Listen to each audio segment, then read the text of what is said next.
Thank you for joining me in Downing Street today. Last night, the President of the United States acted for his country, and that is his mandate. Today, I will act in Britain's interests with mine. I understand how important this is for your businesses, as it is for the British people. So we move now to the next stage of our plan. Decisions we take in coming days and weeks will be guided only by our national interest, in the interests of our economy, in the interests of businesses around this table, in the interests of putting money in the pockets of working people. Nothing else will guide me.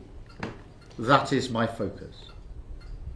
Now, clearly there will be an economic impact from the decisions that the US has taken, both here and globally. But I want to be crystal clear. We are prepared. Indeed, one of the great strengths of this nation is our ability to keep a cool head. I said that in my first speech as Prime Minister, and that is how I govern.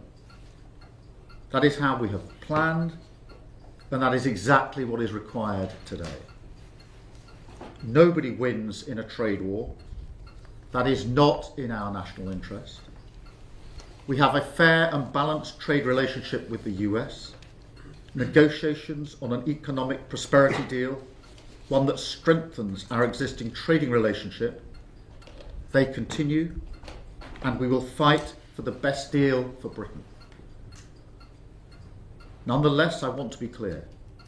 I will only strike a deal if it is in our national interest, and if it is the right thing to do for the security of working people, protects the pound in their pocket that they work so hard to earn for their family. That is my priority.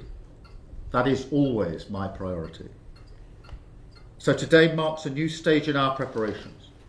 We have a range of levers at our disposal, and we will continue our work with businesses across the country to discuss their assessment of the options. As I say, our intention remains to secure a deal, but nothing is off the table. We have to understand that just as with defence and security, so too for the economy and trade. We are living in a changing world, entering a new era. We must rise to this challenge, and that is why I've instructed my team to move further and faster on the changes I believe will make our economy stronger and more resilient. Because this government will do everything necessary to defend the UK's national interest, everything necessary to provide the foundation of security that working people need to get on with their lives. That is how we have acted and how we will continue to act, with pragmatism, cool and calm heads focused on our national security.